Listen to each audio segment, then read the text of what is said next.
रात गहरी है, धरती अभी जवान है। हवा में सभ्यताओं का शोर नहीं, बाजारों की हलचल नहीं, राजाओं की सेनाएं नहीं। बस मिट्टी है, आकाश है और मनुष्य की कहानी का वह आरंभिक कंपन जहां पहली बार प्रेम, आज्ञा, ईर्ष्या, अपराध और पछतावा एक ही घर की दीवारों में इकट्ठा होते हैं। बाइबिल हमें आदम और हव्वा के घर ले जाती है। वहां दो बेटे हैं, कैन और एबेल। एक खेत से जुड़ा है, दूसरा रेवड़ों से। दोनों अपने अपने अर्पण लेकर प्रभु के सामने आते हैं। एक की भेंट स्वीकार होती है, दूसरे की नहीं। और यहीं से इंसानी इतिहास का पहला अंधेरा फटता है। कैन का चेहरा बदलता है, भीतर कुछ जलता है। वह अपने भाई को मैदान में ले जाता है। फिर धरती पहली बार इंसानी खून पीती है। यह दृश्य भारी है, मौन है, प्राचीन है। बाइबिल की भाषा में एक गंभीर कंपन है, जैसे सृष्टि खुद इस हत्या पर कांप उठी हो। लेकिन इसी कथा के भीतर एक प्रश्न भी जन्म लेता है, इतना सीधा कि उसे नजरअंदाज करना मुश्किल है। जब कैन को निर्वासन मिला, जब वह प्रभु की उपस्थिति से दूर होकर नोड की धरती में जा बसा, तब बाइबिल अचानक कहती है, उसने अपनी पत्नी को जाना और उससे उसका पुत्र हुआ। फिर वह एक नगर बनाता है। यहीं ठहरना पड़ता है। पत्नी कहां से आई? अगर कहानी को केवल सतह पर पढ़ा जाए तो यह प्रश्न असहज कर देता है। आदम, हव्वा, कैन, एबेल और फिर अचानक एक पत्नी, फिर एक शहर, फिर एक पूरी सामाजिक दुनिया का संकेत। कैन खुद भी डरता है कि जो कोई उसे पाएगा वह उसे मार डालेगा। यह डर भी उसी प्रश्न को और गहरा करता है। अगर दुनिया में लोग थे ही नहीं तो उसे किससे डर था? और अगर लोग थे तो वे कौन थे? यहीं से बाइबिल की कथा के चारों ओर सदियों की व्याख्याएं उगती हैं। कुछ लोग कहते हैं कैन ने अपनी बहन से विवाह किया होगा। कुछ पुराने यहूदी ईसाई ग्रंथ उसकी पत्नी का नाम अवान बताते हैं।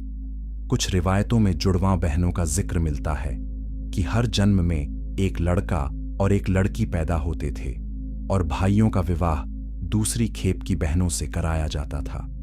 कुछ लोग उत्पत्ति की पहली और दूसरी सृष्टि कथाओं को दो अलग मानवीय चरणों की तरह पढ़ते हैं।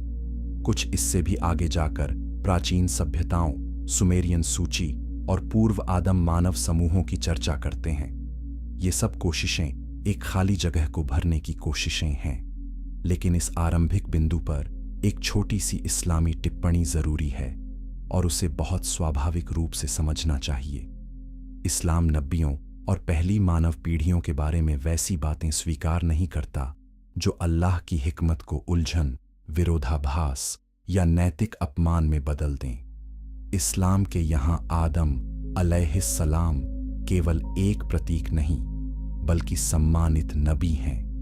उनकी कहानी, उनके घर की कहानी और उनके बेटों की कहानी मनुष्य के नैतिक पतन को दिखाती है, न कि ईश्वरीय मार्गदर्शन की विफलता को।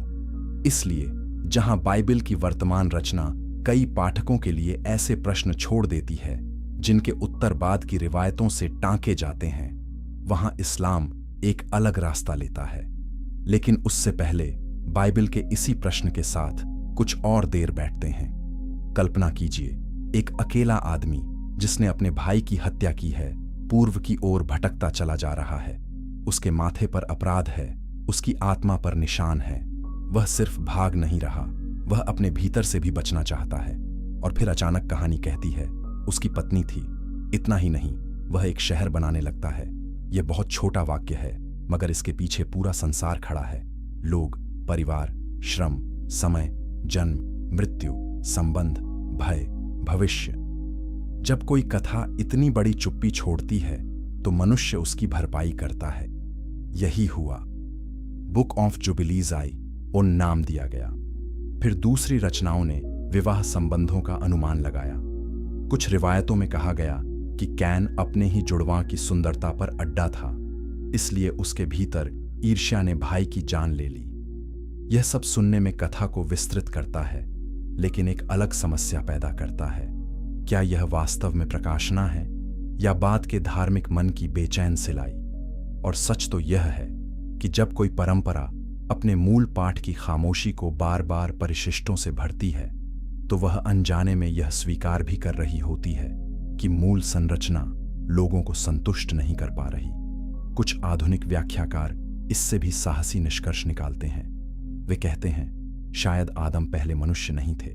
शायद उत्पत्ति के पहले अध्याय में एक व्यापक मानवता बनाई गई और दूसरे अध्याय में आदम एक विशेष स्थानीय वाचाबंधित सृष्टि थे।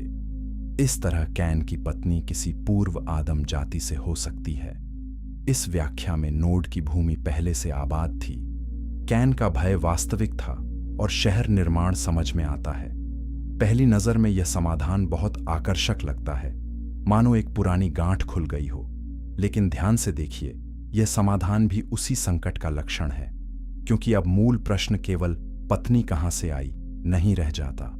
अब पूरा धर्म दर्शन दांव पर लग जाता है। अगर आदम सार्वभौमिक प्रथम पिता नहीं, तो मूल पाप की संरचना क्या होगी? मानव एकता का सिद्धांत क्या होगा? वंशावली की धार्मिक भूमिका क्या बचेगी? फिर बाइबिल की वही कथा जो एक सीधी पवित्र शुरुआत मानी जाती थी, कई तहों में टूटने लगती है। यही वह जगह है जहां इस्लाम की आवाज बहुत अलग सुनाई देती है। इस्लाम सनसनी से काम नहीं लेता, वह अनावश्यक विस्तार से चकित नहीं करता। वह वहां चुप रहता है जहां चुप रहना बेहतर है, और वहीं बोलता है जहां हिदायत की जरूरत है। कुरान जब आदम के 2 बेटों की कहानी सुनाता है, तो वह चौंका देने वाली बात करता है। वह उनके नाम नहीं बताता, वह पत्नी का नाम नहीं बताता, वह भूमि का नाम नहीं बताता, वह शहर का नाम नहीं बताता, वह वंशावली की लंबी गिनती नहीं देता। वह सीधे आत्मा के केंद्र पर उतरता है। उनके सामने आदम के 2 बेटों की खबर ठीक ठीक पढ़कर सुनाओ। जब दोनों ने कुर्बानी पेश की तो एक की कबूल हुई और दूसरे की न हुई। उसने कहा, मैं तुझे जरूर कत्ल कर दूंगा। दूसरे ने कहा, अल्लाह तो परहेजगारों ही से कबूल करता है। कितनी गहरी बात है। यहां कहानी का केंद्र पत्नी नहीं है, बल्कि वह दिल है जो रब के फैसले पर जल उठा। यहां सवाल जैविक गणित से बड़ा है। आखिर वह क्या चीज है जो इंसान को भाई के खून तक पहुंचा देती है? कुरान हमें उसी जगह ले जाता है जहां बीमारी पैदा होती है। तक़वा बनाम हसद, विनम्रता बनाम अहंकार, जवाबदेही बनाम हिंसा। और फिर कुरान उस क्षण को दिखाता है जब हत्यारा अपने ही हाथों के बोझ से जूझता है। एक कौवा आता है, धरती कुरेदता है और इंसान सीखता है कि वह अपने भाई की लाश तक संभालना नहीं जानता। यह दृश्य छोटा है मगर हिला देने वाला है। जिस प्राणी को ज्ञान दिया गया, जो धरती पर खलीफा बनाया गया, वही अपने अपराध के सामने इतना अंधा हो सकता है कि उसे दफन करना भी एक पक्षी से सीखना पड़े। यही कुरान की शैली है। वह मनुष्य को अपमानित नहीं करता, मगर उसे आईना जरूर दिखाता है। अब यहां से एक और इस्लामी बात सामने आती है, और यह इस पूरे विषय की रीढ़ है। इस्लाम में पूरी मानवता की जड़ आदम और हव्वा ही है। कुरान कहता है कि अल्लाह ने तुम सबको एक ही जान से पैदा किया और उसी से उसका जोड़ा बनाया, और फिर उन दोनों से बहुत से मर्द और औरतें फैला दिए। यहां मूल मानव एकता साफ है। नस्ल, कबीला, भूगोल, सभ्यता, सब बात की बातें हैं। पहला स्रोत एक है। तो फिर प्रश्न आता है, अगर सब आदम और हव्वा से फैले तो शुरुआती पीढ़ियों में विवाह कैसे हुए? यहीं इस्लामी परंपरा बहुत संतुलित उत्तर देती है। मुख्य धारा के विद्वानों ने कहा कि प्रारंभिक आवश्यकता के कारण आदम की संतानें आपस में विवाह करती थीं, लेकिन प्रचलित व्याख्या यह रही कि एक ही जन्म की जुड़वां बहन भाई नहीं, बल्कि अलग जन्मों की संतानें आपस में निकाह करती थीं। बाद में जब मानवता फैल गई तो यह व्यवस्था निषिद्ध कर दी गई। अर्थात जो बाद में हराम हुआ वह प्रारंभिक आवश्यकता और दिव्य आदेश के कारण आरंभ में वैध था। लेकिन यहां इस्लाम की ईमानदारी देखिए। कुरान इस विवरण को विस्तार से नहीं सुनाता, और कोई स्पष्ट सर्वमान्य सहीह हदीस भी इन सूक्ष्म पारिवारिक ब्यौरे को धर्म का केंद्रीय हिस्सा नहीं बनाती। कुछ बातें सहाबा और मुफस्सिरीन की रिवायतों से आती हैं, यानी इस्लाम वहां सीमा जानता है। वह इतना कहता है जितना मानव उत्पत्ति, नैतिक शिक्षा और हिदायत के लिए काफी है। उससे आगे अनुमान को वही दर्जा नहीं देता जो वह वह्य को देता है। यहीं इस्लाम की बौद्धिक पवित्रता चमकती है, क्योंकि सच्चा दीन हर खाली जगह को कहानी से नहीं भरता। वह यह नहीं समझता कि हर रहस्य का मतलब एक विस्तृत किंवदंती होना चाहिए। कभी कभी सत्य की पहचान इसी से होती है कि वह जहां ज्ञान नहीं दिया गया वहां रुक जाता है। वह बेचैन होकर मिथक नहीं गढ़ता, वह आत्मा को उतना ही देता है जितना उसके मार्गदर्शन के लिए जरूरी है। अब फिर उस मूल तुलना पर लौटिए। बाइबिल की वर्तमान कथा में कैन की पत्नी का प्रश्न एक उभरी हुई दरार की तरह खड़ा है। उसे भरने के लिए कभी बहन का अनुमान आता है, कभी जुबिलीज, कभी आदम और ईव की अतिरिक्त किताबें, कभी मिद्राश, कभी पूर्व आदम सभ्यता का सिद्धांत। हर नया समाधान एक नई परत तो देता है, मगर यह भी दिखाता है कि मूल पाठ अपने पाठक को असमंजस में छोड़ गया। और यदि कोई कहे कि यह सब सामान्य है, हर धर्म में व्याख्या होती है, तो उत्तर यह है, व्याख्या और पैबंद में फर्क होता है। व्याख्या अर्थ खोलती है, पैबंद टूटन छिपाता है। इस्लाम का मामला अलग है, यहां प्रश्न का केंद्र ही बदला गया है। कुरान ये नहीं कहता कि तुम्हारी हिदायत इस पर टिकी है कि कैन की पत्नी का नाम जानो। वह यह कहता है कि तुम्हारी हिदायत इस पर टिकी है कि तुम हसद को पहचानो, तकवा को समझो, खून की हुर्मत जानो और यह महसूस करो कि एक हत्या सिर्फ एक शरीर को नहीं गिराती, वह इंसानी इतिहास पर एक जहरीला दरवाजा खोल देती है। इसीलिए नबी सल्लल्लाहु अलैहि वसल्लम ने बताया कि जो भी नाह का कत्ल होगा उसके गुनाह का एक हिस्सा आदम के पहले बेटे पर जाएगा, क्योंकि उसी ने हत्या की राह खोली। जरा सोचिए, यह कितना गहरा नैतिक बयान है। यहां कहानी सिर्फ अतीत नहीं रही, यह हर युग में सांस ले रही है। हर युद्ध, हर गली, हर टूटे हुए घर, हर निर्दोष लाश के पीछे वह पहला जलता हुआ दिल अब भी अपनी छाया डाल रहा है। यही इस्लाम का कमाल है। वह प्राचीन कथा को संग्रहालय में नहीं रखता, वह उसे मनुष्य के वर्तमान ज़मीर में उतार देता है। और अब जरा उस दूसरी दिशा को भी देखिए, जहां कुछ लोग इस प्रश्न से निकलने के लिए सुमेरियन अभिलेखों, प्राचीन नगरों और पूर्व आदम समूहों की ओर जाते हैं। हो सकता है प्राचीन इतिहास में बहुत सी ऐसी बातें हों जिन्हें हम अब भी पूरी तरह न समझ पाए हों। हो सकता है पुरानी सभ्यताओं की समय रेखाएं हमारी कल्पना से कहीं अधिक जटिल हों, लेकिन एक मुसलमान के लिए यह पूरी बहस मूल मसले का आधार नहीं बनती, क्योंकि वह अपनी आस्था को शोर, रहस्यवाद और अनुमानित सभ्यताओं के सहारे खड़ा नहीं करता। उसका आधार वह है कुरान की स्पष्टता, नबी की प्रामाणिक शिक्षा और वह सादा सत्य कि इंसान का सबसे बड़ा संकट यह नहीं कि वह अपनी जैविक पहेली हल कर ले, बल्कि यह कि वह अपने रब को पहचाने और अपने नफ्स की अंधेरी चालों से बचे। तो क्या इस्लाम कैन की पत्नी के प्रश्न को नजरअंदाज कर देता है? नहीं, वह उसे सही जगह रखता है। वह कहता है, मानवता आदम और हव्वा से फैली। प्रारंभिक संतानों के बीच विवाह अल्लाह के आदेश से उस दौर की आवश्यकता के तहत हुआ होगा और बाद में निषिद्ध कर दिया गया। इतना उत्तर पर्याप्त है।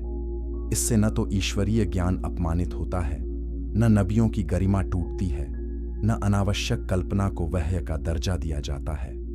और इससे भी गहरी बात यह है कि इस्लाम उस कहानी को नैतिक रूप से अधिक साफ, अधिक गरिमामय और अधिक आध्यात्मिक बनाता है। बाइबिल की परतों में हम अक्सर वंश, नगर, नाम और टूटे हुए अंतराल से जूझते रहते हैं। कुरान उसी कथा को रूह के पैमाने पर रखता है। वहां सवाल यह नहीं कि शहर किसने बनाया, बल्कि यह कि दिल किसने बिगाड़ा। वहां केंद्र यह नहीं कि पत्नी किस धरती से आई, बल्कि यह कि भाई की जान किस आग ने ली। वहां नोट की दिशा से ज्यादा अहम यह है कि इंसान जब रब की राह छोड़ता है तो वह खुद अपने भीतर निर्वासित हो जाता है। कैन की असली त्रासदी सिर्फ यह नहीं थी कि वह पूर्व की ओर चला गया, उसकी असली त्रासदी यह थी कि वह अपने भीतर अंधेरा लेकर चला गया। उसने अपने भाई को मारा, लेकिन सबसे पहले उसने अपने दिल की रोशनी पर वार किया। और यही हर युग के इंसान की कहानी है। जब वह अल्लाह के फैसले पर रजामंद नहीं होता, जब वह दूसरे की नेमत देखकर जलता है, जब वह अपने भीतर उठती हुई काली आवाज को रोकता नहीं, तब वह सभ्यता बनाते हुए भी अंदर से उजड़ता जाता है। यहीं इस्लाम अंतिम रूप से अधिक सच्चा, अधिक पवित्र और अधिक सुसंगत दिखाई देता है। वह हमें उलझे हुए पाठों के बीच अटकलों में नहीं भटकाता, वह आदम को सम्मान देता है, उनके बेटों की कथा को नैतिक प्रमाण बनाता है, मानवता की एक जड़ बताता है, और जहां विस्तार अनिवार्य नहीं आई वहां संयम रखता है। उसमें न वंशावली की बेचैन सिलाई है, न धार्मिक संकट से बचने के लिए लगातार नए ग्रंथों पर निर्भरता। उसमें एक साफ केंद्र है, अल्लाह, वह्य, तकवा, इंसान की जवाबदेही। और शायद यही कारण है कि जब हम कैन की पत्नी कौन थी जैसे प्रश्न के साथ इस्लाम की ओर आते हैं तो हमें केवल एक उत्तर नहीं मिलता, हमें एक अलग तरह की रोशनी मिलती है। ऐसी रोशनी जो बताती है कि हर अनुत्तरित विवरण सत्य के विरुद्ध नहीं होता। कभी कभी वह सत्य की गरिमा की रक्षा भी करता है। हर चुप्पी कमजोरी नहीं होती।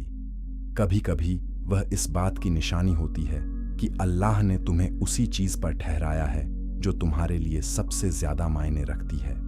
तो अगर इस कहानी के अंत में हमें चुनना हो, एक ऐसी परंपरा के बीच जो मूल कथा की दरारों को बार बार बाद की व्याख्याओं से भरती है, और एक ऐसे दीन के बीच जो आवश्यक सत्य को सुरक्षित रखता है, अनावश्यक अनुमान पर लगाम लगाता है और कहानी को आत्मा की हिदायत में बदल देता है, तो दिल गवाही देता है कि इस्लाम अधिक साफ है, अधिक स्थिर, अधिक सम्मानजनक, अधिक बुद्धिसंगत और अंततः अधिक सत्य के करीब। काबिल की पत्नी का नाम जान लेना शायद तुम्हें इतिहास का एक टुकड़ा दे दे, लेकिन कुरान तुम्हें इससे कहीं बड़ा कुछ देता है। वह तुम्हें यह समझ देता है कि इंसान की तबाही कहां से शुरू होती है और उसकी नजात कहां से शुरू हो सकती है। तबाही शुरू होती है हसद से, नजात शुरू होती है तकवा से, और यही वह बिंदु है जहां इस्लाम केवल एक वैकल्पिक कथा नहीं रह जाता, वह सबसे शुद्ध व्याख्या बनकर सामने आता है। ऐसी व्याख्या जिसमें मानवता की शुरुआत भी है, नैतिकता की गहराई भी, नबियों की गरिमा भी, और वह दिव्य संतुलन भी जो केवल वहीज्ञ दे सकता है। इसलिए जब अगली बार कोई पूछे कैन की पत्नी कहां से आई, तो शायद सबसे गहरा उत्तर यह नहीं होगा कि हम किसी खोए हुए नाम, किसी गुप्त सभ्यता या किसी परिशिष्ट ग्रंथ में छिपी हुई पंक्ति का पीछा करें। सबसे गहरा उत्तर यह होगा कि हम देखें कौन सी किताब इस कहानी को सबसे अधिक पवित्रता, सबसे अधिक स्पष्टता और सबसे अधिक सत्यनिष्ठा के साथ बयान करती है। और उस मौन में जहां दिल शोर से मुक्त होकर सुनता है, जवाब बहुत साफ सुनाई देता है, इस्लाम।